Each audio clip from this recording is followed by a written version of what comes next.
pavimento nu, estacionamentos cobertos de neve, casas de chá, barbearias e mercearias, todos ocultos por trás de suas vitrines cobertas de gelo, pátios nos quais cães latiam em uníssono desde o tempo dos russos, lojas onde se vendiam peças de trator, equipamentos para carroças e queijo. Ele foi tomado pela certeza de que tudo o que via, as bandeirolas do Partido da Pátria, a janelinha escondida por trás de cortinas cerradas, a folha de papel pregada na vitrine coberta de gelo da farmácia do conhecimento, anunciando que finalmente chegara a vacina japonesa contra a gripe, o cartaz amarelo contra o suicídio, cada um desses pequenos detalhes permaneceria com ele pelo resto da vida. Então, daquelas pequenas coisas brotou uma visão de uma força extraordinária. Tão convicto ele estava de que tudo na Terra está interconectado e também eu estou inextricavelmente ligado a esse mundo belo e profundo, que não pôde deixar de concluir que outro poema estava a caminho. Por isso entrou numa das casas de chá da Avenida Ataturk. O poema, porém: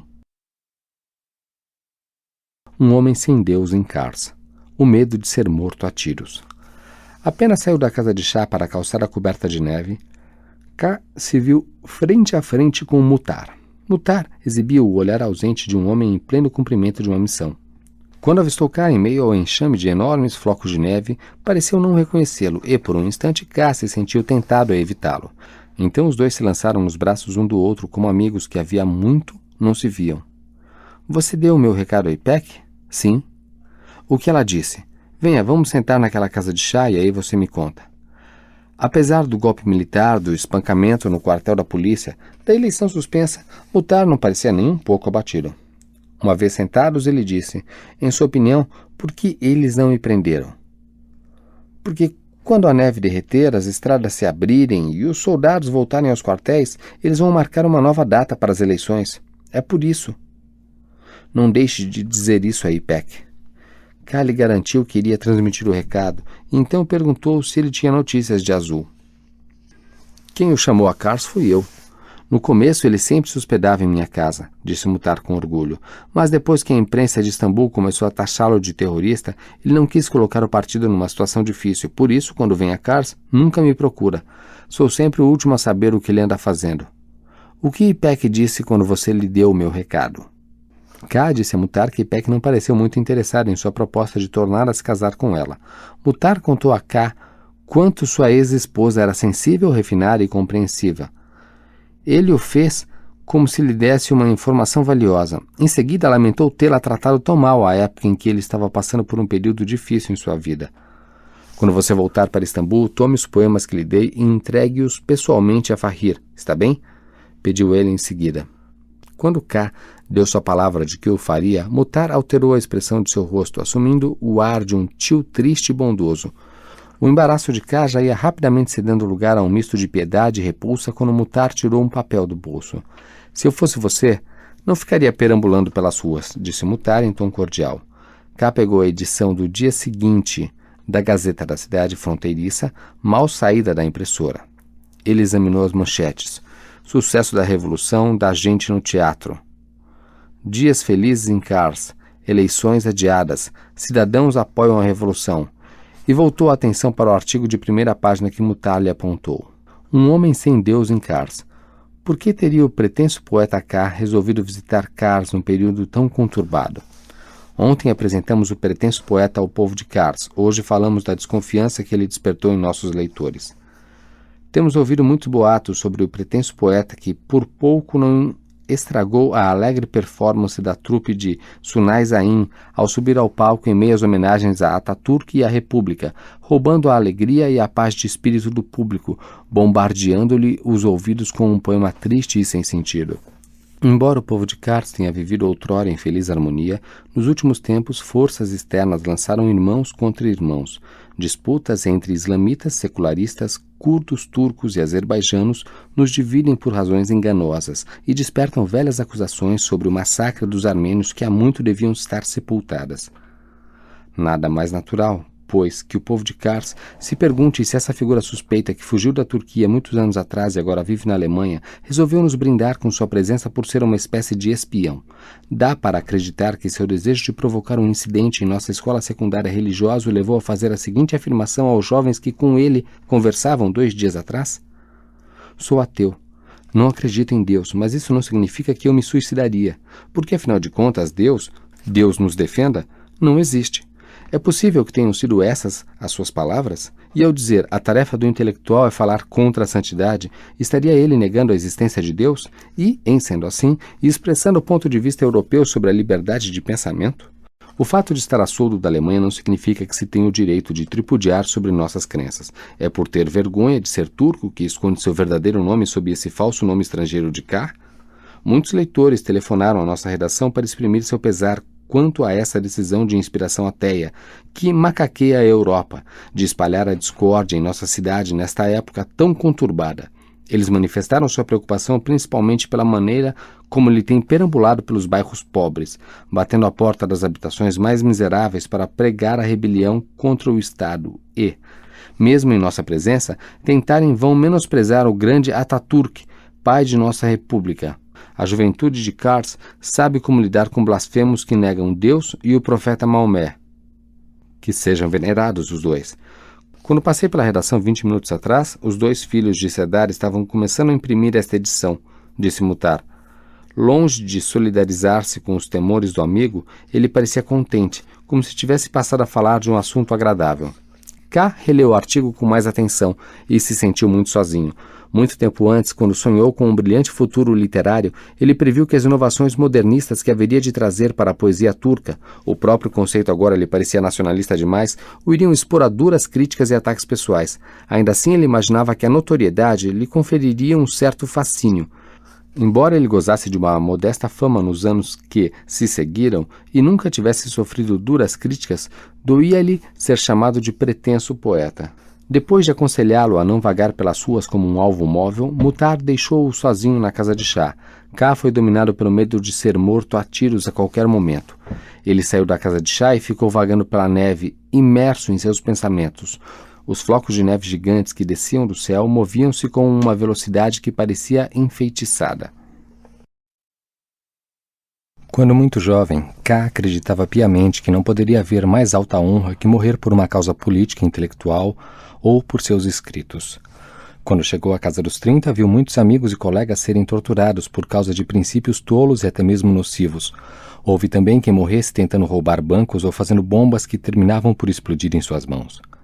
Vendo a devastação produzida por suas elevadas ideias postas em prática, K decidiu se afastar delas. Finalmente, o fato de ter passado anos e anos exilado na Alemanha por convicções políticas em que já não acreditava terminara por romper o elo entre política e autoimolação.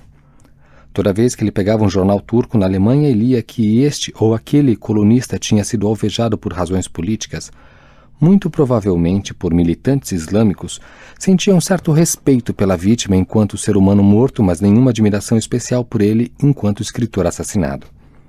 Na esquina das avenidas Halit Passa e Kazim Karabekir, ao ver um tubo saindo de um buraco no gelo de uma parede sem janela, K imaginou que se tratava do cano de uma arma apontada diretamente para ele e se imaginou morrendo na calçada coberta de neve. O que iriam dizer dele os jornais de Istambul? O mais provável é que a prefeitura e a polícia secreta local procurassem minimizar o aspecto político, e se a imprensa de Istambul não tomasse conhecimento de que ele era poeta, o episódio nem seria noticiado. Mesmo que seus amigos no mundo da poesia e do republicano fizessem todo o possível para destacar o caráter político do episódio, e quem iria escrever esse artigo? Fahir? Orhan? Aquilo só serviria para diminuir sua importância literária. Da mesma forma, se alguém conseguisse publicar uma matéria que o mostrasse como um poeta importante, sua morte seria noticiada nas páginas de arte onde ninguém leria sobre o caso. Se houvesse mesmo um jornalista alemão chamado Hans Hansen, e de fato K fosse seu amigo, o jornalista alemão do Frankfurt Rundschau publicaria uma matéria sobre seu assassinato. Mas seria o único jornal ocidental a fazê-lo. K consolou-se um pouco imaginando que seus poemas seriam traduzidos para o alemão e publicados na revista Azent. Mas, de todo modo, estava perfeitamente claro para ele que, se o artigo da Gazeta da Cidade Fronteiriça causasse a sua morte, a publicação das traduções nada significaria. Finalmente, o que mais o assustava era a ideia de morrer justamente quando tinha diante de si a perspectiva de viver feliz em Frankfurt com Ipek. Os muitos escritores assassinados nos últimos anos pelas balas islamitas desfilaram diante de seus olhos. Primeiro o velho pregador que se tornou ateu e tentou apontar contradições no Corão. Eles lhe alvejaram a cabeça por trás. Depois dele veio o colunista arrogante, cuja paixão pelo positivismo o levou a se referir em muitas de suas colunas a jovens que usavam manto como baratas. Eles o metralharam e ao seu motorista quando estavam a caminho do trabalho. Em seguida foi a vez de um jornalista que procurava descobrir as relações entre o movimento islâmico turco e o Irã. Quando ligou a ignição, ele e o carro foram pelos ares. Ainda que se lembrasse dessas vítimas com tristeza, ele sabia que elas tinham sido ingênuas. Como de praxe, a imprensa de Istambul, assim como a ocidental, tinha pouco interesse nesses colunistas ardorosos e menos ainda em jornalistas capazes de levar tiros na cabeça pelas mesmas razões numa rua afastada de alguma remota cidade da Anatólia. Mas K reservara sua bilis para uma sociedade que tão facilmente esquecia seus escritores e poetas. Por esse motivo, ele achou que a coisa mais inteligente a fazer era se recolher a um canto e tentar encontrar um pouco de felicidade. Ao chegar à redação da Gazeta da Cidade Fronteiriça, na Avenida Fyke Bey, K levantou os olhos para ver a edição do dia seguinte presa com fita adesiva num canto da vidraça da qual se acabara de remover o gelo. Leu novamente o artigo que falava dele próprio e entrou. O mais velho dos dois rapazes atarefados, filhos de Serdar Bey, estava amarrando uma pilha de jornais recém-impressos com um fio de nylon. K tirou o chapéu para que os dois o reconhecessem e limpou a neve dos ombros do casaco. Meu pai não está, disse o filho mais novo, vindo da outra sala com um pano que estava usando para polir a impressora. Quer um pouco de chá? Quem escreveu o artigo sobre mim na edição de amanhã? Tem um artigo sobre você lá? Disse o filho mais novo, erguendo as sobrancelhas. Tem sim, disse o filho mais velho, dando-lhe um sorriso feliz e caloroso. Ele tinha os mesmos lábios grossos do irmão. Meu pai escreveu toda a edição hoje. Se vocês distribuírem esse jornal amanhã de manhã, principiou K, fazendo uma pausa para pensar, vai ser ruim para mim. Por quê? Perguntou o filho mais velho. Ele tinha uma expressão mansa e amável e os olhos puros e inocentes. K percebeu que se conversasse num tom amigável e fizesse perguntas simples, como se faz a crianças, poderia extrair muito deles.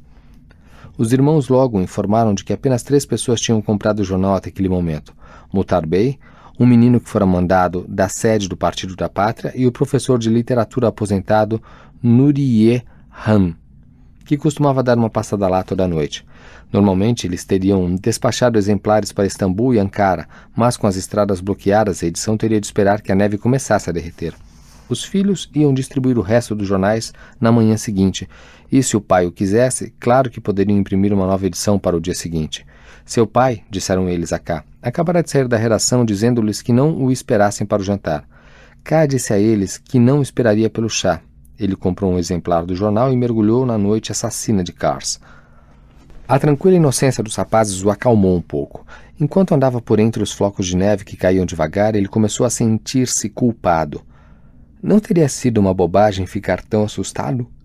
Mas em outro canto da mente tinha certeza de que sofreria o mesmo destino de outros escritores desafortunados que tinham morrido crivados de balas, depois de enfrentar dilemas semelhantes e resolvido, por orgulho ou por coragem, não fazer nada.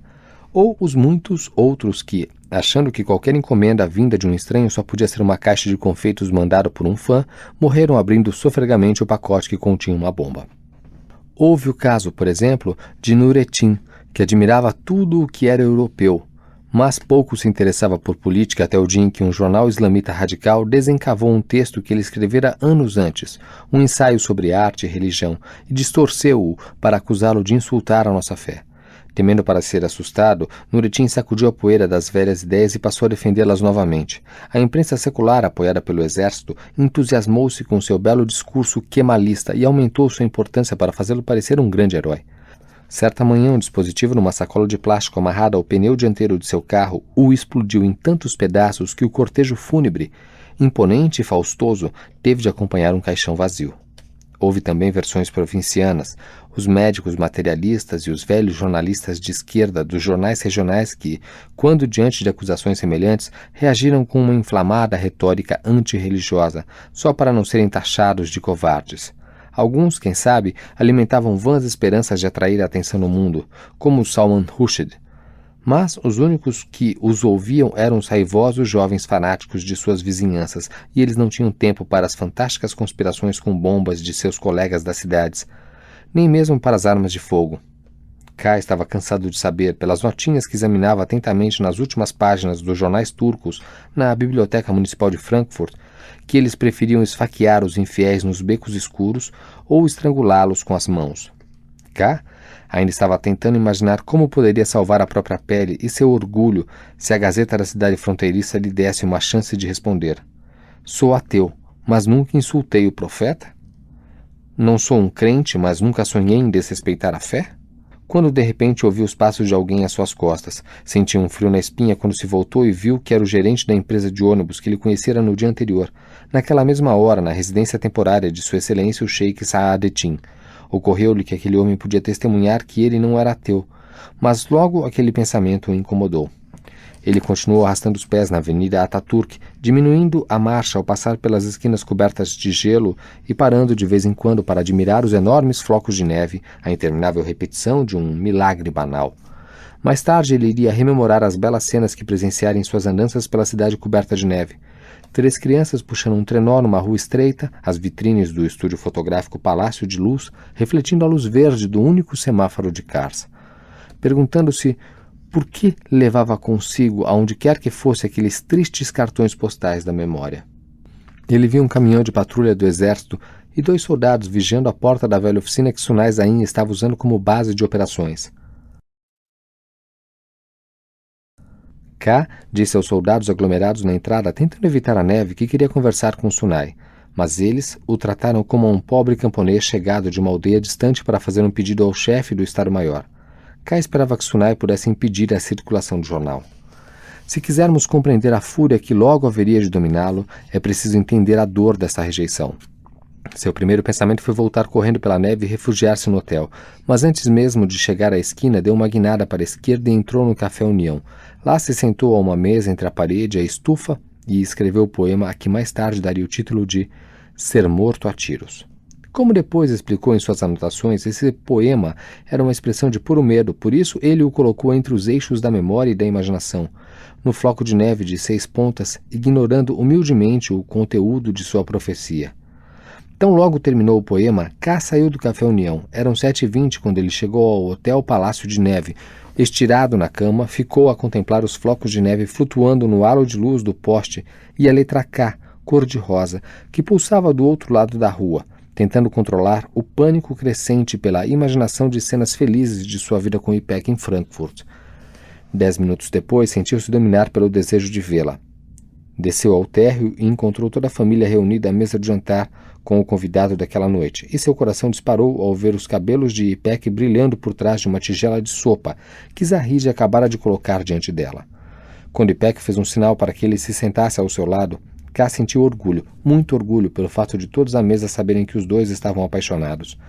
Então ele viu do outro lado da mesa Serdar Bey, o proprietário da Gazeta da cidade fronteiriça. Quando Serdar Bey estendeu a mão, seu sorriso era tão amigável que K começou a duvidar do que lera, com seus próprios olhos, no jornal que trazia dobrado no bolso. Depois de se servir de sopa, estendeu a mão por baixo da mesa e pousou-a no colo de Ipek. Aproximou a cabeça da dela, aspirando seu perfume e deleitando-se com sua presença, e então sussurrou-lhe que sentia não ter notícias de Azul. Mal terminou de dizer isso, seu olhar cruzou com o de Kadif, que estava sentado ao lado de Serdar Bey. Ficou espantado e furioso ao perceber que Ipek, num átimo, já tinha passado a mensagem à irmã. Embora só conseguisse pensar em Serdar Bey, conseguiu conter-se e dar atenção a Turgut Bey, que se queixou de que a reunião no Hotel Ásia só servira como provocação, acrescentando que a polícia já estava a par de tudo. Mas não me arrependo nem um pouco de ter participado desse acontecimento histórico, disse ele. Fico contente de ter visto com meus próprios olhos quão baixo o nível de compreensão política caiu. E isso entre jovens e velhos. Compareci à reunião para protestar contra o golpe, mas agora acho que o exército tem razão em querer mantê-los longe da política. Eles são a escória da sociedade, a gente mais desgraçada, mais desnorteada e mais desmiolada desta cidade. Ainda bem que o exército não ficou de parte, deixando nosso futuro à mercê desses saqueadores sem vergonha. Vou repetir para você, Kadif. Antes de se envolver na política nacional, reflita muito bem. E reflita também sobre aquela velha cantarola maquiada que você viu girando a roda da fortuna. Acrescentou ele enigmaticamente. Há 35 anos, todos em Ankara sabiam ser ela a amante de Fatih Hostos Orlu, ex-ministro das Relações Exteriores, que terminou sendo executado. Quando Ká tirou o exemplar da Gazeta da Cidade Fronteiriça do bolso, já estava sentado à mesa havia 20 minutos. E, mesmo com o barulho da televisão ao fundo, a sala parecia estar mergulhada em silêncio. Eu mesmo ia tocar no assunto, disse Serdar Bey, mas não conseguia me resolver a fazê-lo, temendo que você entendesse mal. Serdar, quem é que lhe deu a ordem desta vez? Disse Turgut Bey quando viu a manchete. Ká, você não está sendo justo com o nosso convidado. Dê o jornal a ele para que ele possa ler e ver o mal que fez. Primeiro, deixe-me esclarecer que não acredito em nenhuma palavra do que escrevi, disse Serdar Bey, pegando o jornal de Ká. Se você achar mesmo que acredito, vou ficar muito magoado. Por favor, entenda que não é nada pessoal e, por favor, Turgut Bey, ajude-me a explicar por que um jornalista em Kars é obrigado a escrever coisas como essa, recebendo ordens de cima. Serdar está sempre sob ordens de jogar lama em alguém, explicou Turgut Bey. Vamos ouvir esse artigo. Não acredito numa só palavra, disse Serdar Bey com orgulho. Nossos leitores tampouco acreditarão, por isso você não tem nada a temer. Serdar Bey leu o artigo num tom sarcástico, fazendo uma pausa de vez em quando, para conseguir um efeito dramático. Como você vê, não há nada a temer, disse ele com um sorriso. Você é ateu? Perguntou Turgut Bey a Ká. A questão não é essa, pai, disse Peck aborrecida. Se esse jornal for distribuído, vão matá-lo a tiros na rua amanhã. Bobagem, disse Serdar Bey. Senhora, eu lhe garanto que não tem nada a temer. Os soldados prenderam todos os islamitas radicais e reacionários desta cidade. E voltando-se para cá, posso ver pelo seu olhar que não me levou a mal. Você sabe o quanto respeito o seu trabalho e o quanto estimo como ser humano. Por favor, não me faça a injustiça de julgar-me por padrões europeus que nada têm a ver com a nossa realidade. Deixe-me dizer-lhe o que acontece com loucos que ficam vagando por esta cidade se fingindo de europeus. E Turgut Bey sabe disso tanto quanto eu. 3 dias e eles estarão mortos, alvejados, mortos e esquecidos. Serdar Bey continuou. A imprensa da Anatólia Oriental está numa situação desesperada. Os cidadãos de Kars, em geral, não se dão ao trabalho de ler o jornal. Quase todos os nossos assinantes são órgãos do governo e, naturalmente, que vamos publicar as notícias que os nossos assinantes desejam ler. Em todo o mundo, mesmo na América, os jornais adaptam as notícias ao gosto do freguês. Se os leitores só esperam mentiras, quem diabos iria vender jornais que dizem a verdade? Se a verdade pudesse aumentar a circulação de meu jornal, por que eu não escreveria a verdade? De qualquer forma, tampouco a polícia me permite publicar a verdade. Em Istambul e Ankara, temos 150 leitores que têm alguma ligação com Kars, e, para lhes agradar, estamos sempre dizendo quão ricos e poderosos eles se tornaram. Nós exageramos tudo, porque senão eles não renovam a assinatura. E sabe de uma coisa? Eles chegam a acreditar nas mentiras que publicamos sobre eles. Mas isso é outra história, completou com um riso. E quem o mandou publicar esse artigo? Vamos, conte para ele, disse Turgut Bey. Meu caro senhor, você está cansado de saber que o primeiro princípio do jornalismo ocidental é resguardar nossas fontes. Minhas filhas se afeiçoaram muito ao nosso convidado aqui, disse Turgut Bey. Se você distribuir esse jornal amanhã, elas nunca irão perdoá-lo. Se algum fundamentalista maluco o matar a tiros, você não se sentirá responsável? Você está com tanto medo assim? Disse Serdar sorrindo e voltando-se para cá. Se você está com tanto medo, não saia às ruas amanhã. O que não deve ser visto é o jornal, e não cá, disse Turgut Bey. Não distribua esta edição. Isso iria ofender nossos assinantes. Tudo bem, disse Turgut Bey. Quem já encomendou um exemplar, que o receba. Quanto aos outros, sugiro que tire o artigo difamatório e imprima uma nova edição. E Peck e Kadif concordaram que aquela era a melhor solução. Estou emocionado em ver meu jornal levado tão a sério, disse Serdar Bey, mas quem vai pagar as despesas da nova edição? É isso que quero ouvir de vocês. Meu pai levará você e seus filhos para um jantar no café Campos Verdejantes, disse Peck. Eu aceito se você for também, disse Serdar Bey, mas vamos esperar que as estradas fiquem desimpedidas e a gente possa se ver livre desse bando de atores. Kadif pode ir também. Kadif Hanin, estou me perguntando se você pode me ajudar na substituição da matéria que vai ser eliminada do jornal. Se você fizer uma declaração sobre o golpe do teatro, tenho certeza de que nossos leitores vão apreciar. Não, ela não pode. Está fora de questão, disse Turgut Bey. Você não conhece minha filha? Kadif Hanin, pode me dizer se, ao seu ver, a taxa de suicídios vai diminuir em consequência do golpe do teatro? Tenho certeza de que nossos leitores iriam gostar de ouvir sua opinião sobre o assunto, principalmente porque sabem que você era contra o suicídio das jovens muçulmanas. Não sou mais contra os suicídios. Mas isso não a torna uma ateia? Perguntou Serdar Bey. Embora ele esperasse que aquilo mudasse o rumo da conversa, estava sóbrio bastante para ver que todos à mesa o encaravam, de forma que cedeu. Tudo bem, então. Eu prometo. Não vou distribuir essa edição. Você vai imprimir uma nova edição? Tão logo eu sair dessa casa e antes de ir para a minha casa. Aceite nossos agradecimentos, então, disse Peck. Seguiu-se um longo e estranho silêncio. Cal o achou muito tranquilizador. Pela primeira vez em anos, ele se sentia parte de uma família, apesar dos sofrimentos e responsabilidades daquilo que se chama família. Ele percebia agora que ela estava ancorada nas alegrias da firme determinação de permanecer juntos, sentimento que ele lamentava ter conhecido tão pouco em sua vida. Poderia ele encontrar uma felicidade duradoura com Ipek? O que ele buscava não era felicidade. Isso era muito claro para ele, depois do terceiro copo de hack. Ele seria capaz de ir ainda mais longe e dizer que preferiria ser infeliz. O importante mesmo era partilhar a desesperança, criar um pequenino ninho em que duas pessoas pudessem viver juntas, mantendo o resto do mundo à parte.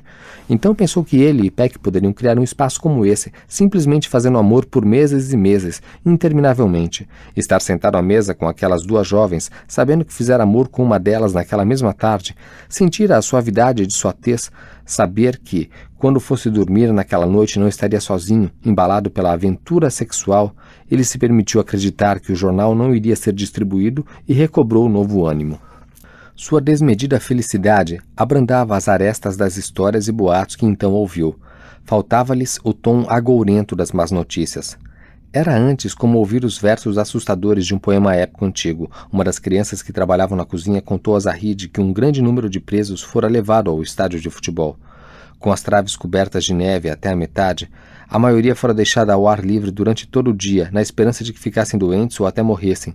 Diziam também que alguns foram levados aos vestiários e crivados de bala para servir de exemplo aos outros. Havia também relatos de testemunhas oculares, talvez exagerados, sobre o terror que Zé Demirkol e seus amigos andaram espalhando na cidade durante todo o dia.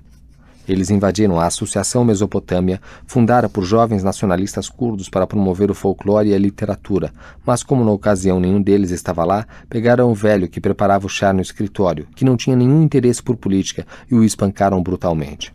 Houve também o caso de 3 homens, 2 barbeiros e um desempregado, envolvidos num delito 6 meses antes, em que desconhecidos tinham derramado água de esgoto misturado com tinta na estátua de Ataturk, que ficava na frente da fábrica Ataturk.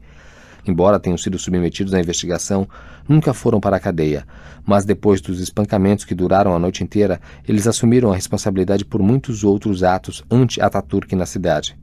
Quebrar com um martelo o nariz da estátua de Ataturk situada no jardim da Escola de Comércio e Indústria, escrever obscenidades no pôster de Ataturk na parede do café Grupo dos 15, conspirar para destruir, a machadadas, a estátua de Ataturk em frente à prefeitura. Logo depois do golpe, eles mataram a tiros um dos 2 rapazes curdos, surpreendidos escrevendo slogans nos muros da avenida Halit Passa. Depois eles prenderam outro rapaz e espancaram-no até ele desmaiar. Houve também o caso do jovem desempregado, que, levado à escola secundária religiosa para que apagasse as pichações das paredes, tentou fugir e foi metralhado nas pernas. Graças aos vários informantes, todos os que andaram falando mal dos soldados e dos atores e espalhando boatos sobre eles nas casas de chá da cidade tinham sido presos, mas, como sempre acontecia em períodos sanguinários como aquele, circulavam ainda muitos boatos e exageros, desde a história de jovens curdos que morreram quando bombas explodiram em suas mãos, passando pela das jovens de cabeça coberta que se mataram em protesto contra o golpe, até a do caminhão carregado de dinamite que foi interceptado quando se aproximava do posto policial de Inhono. Embora K tivesse ficado atento quando mencionaram o caminhão carregado de explosivos, ele ouvira outra pessoa comentando esse ataque suicida antes. Ele nada mais fez, aquela noite, que desfrutar cada instante que passou sentado tranquilamente ao lado de Ipek. Muito tempo depois, quando Serdar Bey levantou-se para ir embora e Turgut Bey e as filhas puseram-se de pé para despedir-se dele antes de ir para seus quartos, K pensou em pedir a Ipek que fosse ao seu quarto. Mas ele teve medo da sombra que uma eventual recusa pudesse lançar sobre sua felicidade. Por isso saiu